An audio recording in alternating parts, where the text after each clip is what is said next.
Should be set up for a great game, but I don't want to jinx it, obviously. Yeah, you don't want to jinx it.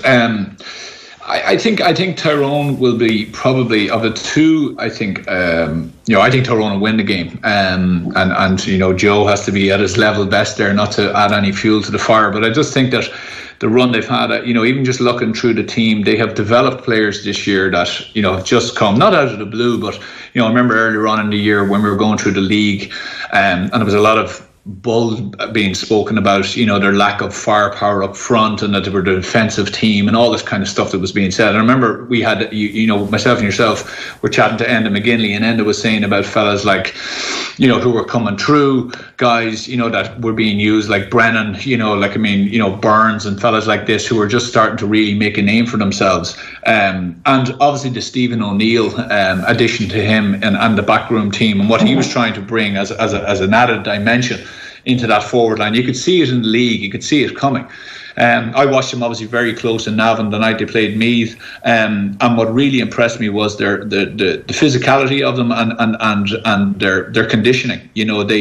They grabbed the game late on in that spell. The first 4 or 5 minutes of extra time killed that game. They got the scores they needed to do, and then they not that they sat back, but they kind of said, listen, we'll see this one out, and ultimately they did. Now it probably got a bit tight for them, but in the first 4 or 5, 6 minutes of that extra time, they just blew Meath off the pitch. They were full of running.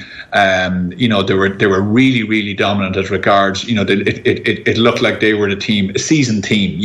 And although they are a seasoned team, there's still an awful lot of new fellas being mixed in there. And the great thing for them now is when you look at the subs bench, as happened against Donegal, when they started to bring in those fresh legs, like Brennan coming in, all of a sudden you're not just seeing fellas that are coming in and making a bit of an addition. They're coming in, they're seeing out a game. I watched obviously that game, 54, 55 minutes in.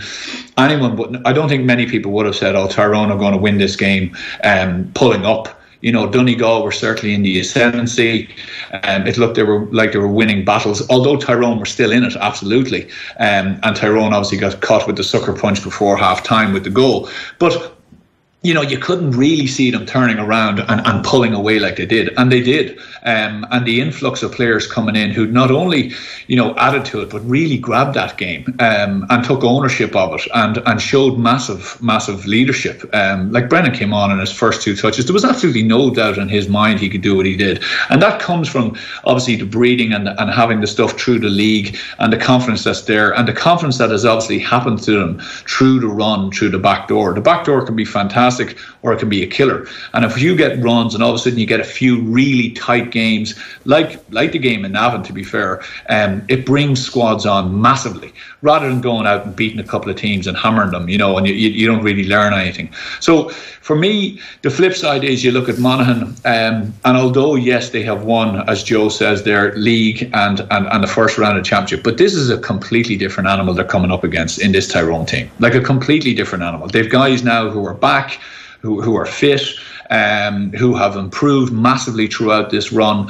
And yes, it will be tight. Yes, it will be a typical Ulster affair. It's going to be tight. It's going to be cagey. It'll be hard hitting. It'll be tactical. But I really don't think Monaghan, the last day against Galway, I'd say they'd be scratching their heads going, we're playing a team that didn't necessarily have to win. So where exactly are we?